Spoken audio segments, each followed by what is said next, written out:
4 मित्र थे। इनमें से एक खाती था, एक दर्जी था, एक सुनार था और एक ब्राह्मण था। चारों ने परदेश में जाकर धन कमाने की सोची और एक दिन ठीक मुहूर्त देखकर अपने गांव से रवाना हो गए। चलते चलते शाम हो गई तो एक कुएं के पास रात वासे के लिए ठहर गए। सबने भोजन किया और फिर सोने की तैयारी करने लगे।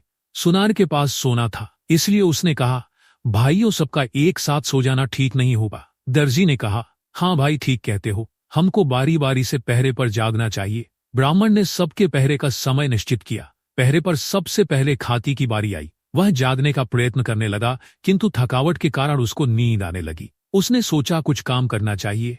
खाती ने एक लकड़ी का टुकड़ा लिया, औजार निकाले और पुतली बनाने लगा।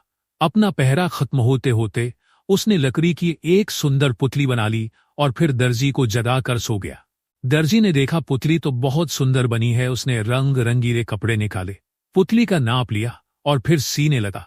अपने पहरे के समय में उसने पुतली के लिए अच्छी सी चोली और घेरदार घाघरा तैयार कर लिया। साड़ी के नाप का चुंदरी का कपड़ा लिया और पुतली को सभी कपड़े पहना उड़ाकर खड़ी कर दी। धीरे धीरे उसने बोरला, झेला, कर्णफूल, नथ, हसली, हार, चूड़ियां, पायल सभी गहने बना लिए और पुतली को पहना दिए।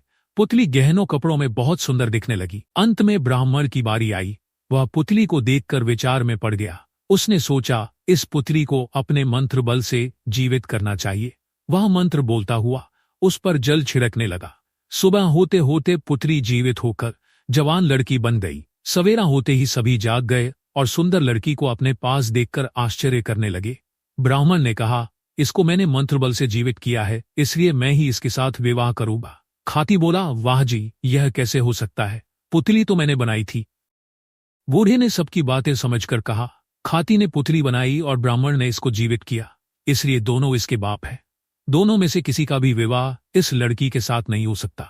रही बात दर्जी की, इसने कपड़े तैयार किए। यह काम मामा का होता है। विवाह पर मामा मायरे के रूप में कपड़े लाता है और विवाह करने वाला व्यक्ति गहने लाता है। गहने पहनाने वाला सुनार है, वही इस लड़की से विवाह कर सकता है।